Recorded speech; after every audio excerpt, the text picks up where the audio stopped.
কেরলে ফের ছড়াচ্ছে আতঙ্ক। দ্রুত বাড়ছে প্রাণঘাতী মস্তিষ্কক্ষেকো অ্যামিবার সংক্রমণ। স্বাস্থ্য দপ্তরের তথ্য অনুযায়ী এখনো পর্যন্ত আক্রান্তের সংখ্যা ৭১। এর মধ্যে প্রাণ হারিয়েছেন অন্তত ১৯ জন। সবচেয়ে বেশি সংক্রমণ দেখা গিয়েছে কোঝিকোড এবং মাল্লাপুরম জেলায়। কি এই রোগ?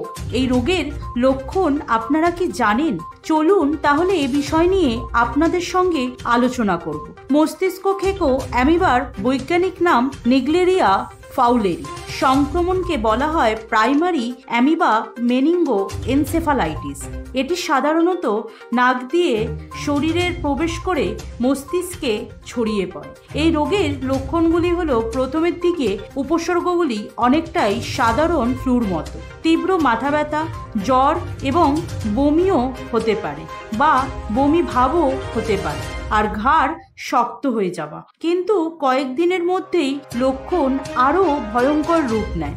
শুরু হয় বিভ্রান্তি ও খিঁচুনি, ভারসাম্য হারাতে থাকে শরীর, বাড়তে থাকে অসহ্য মাথা ব্যথা, হারিয়ে যায় গন্ধ ও স্বাদের অনুভূতি। সবশেষে আক্রান্ত চলে যেতে পারে কোমায় এবং মৃত্যুর আশঙ্কা হয়ে ওঠে প্রবল। তাই সবাই সাবধান।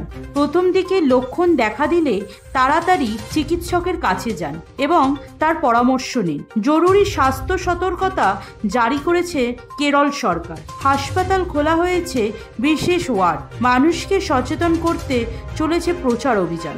বিশেষজ্ঞদের পরামর্শ, নদী, পুকুর বা জলাশয়ে অযথা স্নান না করার।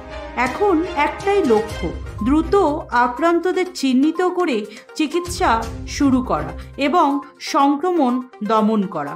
বিশেষজ্ঞরা আরও জানিয়েছে, এই রোগের উপসর্গগুলি খুবই দ্রুত বেড়ে যায়। চিকিৎসার শুরুতে সামান্য দেরিও প্রাণঘাতী হয়ে উঠতে পারে। মৃত্যুর হার প্রায় ৯০%। তাই সতর্ক থাকুন।